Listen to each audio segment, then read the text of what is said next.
Welcome to the itdvds.com YouTube channel. This is just a sample of the training available at itdvds.com. If you would like to see complete training, please go to itdvds.com. Now let's begin the sample.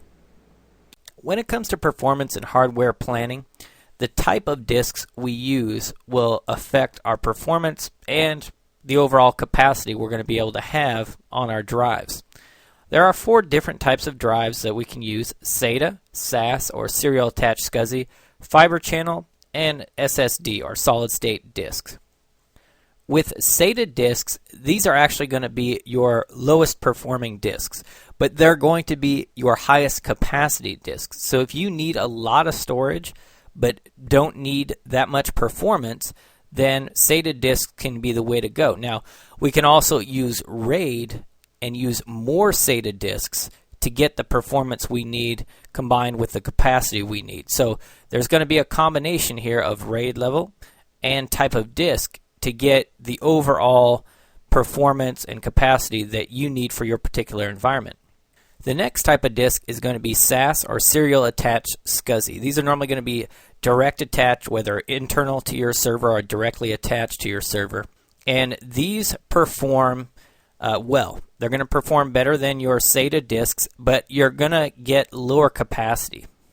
So with SATA disks, you can actually get 2 terabyte disks. With SAS, you're going to get much lower in capacity.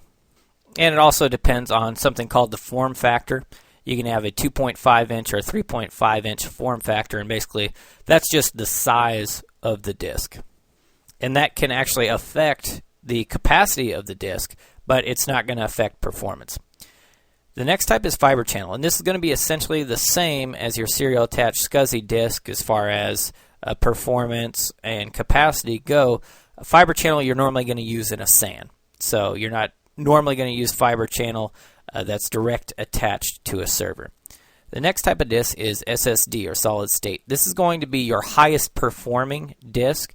In fact, it's much higher performing, but you're going to get it at a much, much lower capacity, and they're very, very expensive. So for the test, what we want to know is for if you need high capacity, not a whole lot of throughput or performance, you're going to use SATA. If you need it to perform well and get decent capacity, you're going to use SAS or fiber channel, depending on whether it's direct attached or connected to a SAN. If you need ultra high performance but not a lot of capacity, which is normally not the case with Exchange, you're going to use SSD. For SATA disks, SAS disks, and fiber channel disks, they have a rotational speed. And the faster the rotational speed, the higher performance you're going to get. SATA normally comes in 7200 or 7.2K for the rotational speed. And that will give you, okay performance. SATA disks also come in 10,000 or 10K rotational speed, and that is better than the 7200. Now your SAS or fiber channel disks will either come in 10K or 15K for a rotational speed. You know, the faster the rotational speed, normally the more expensive the drive, but you do get better performance.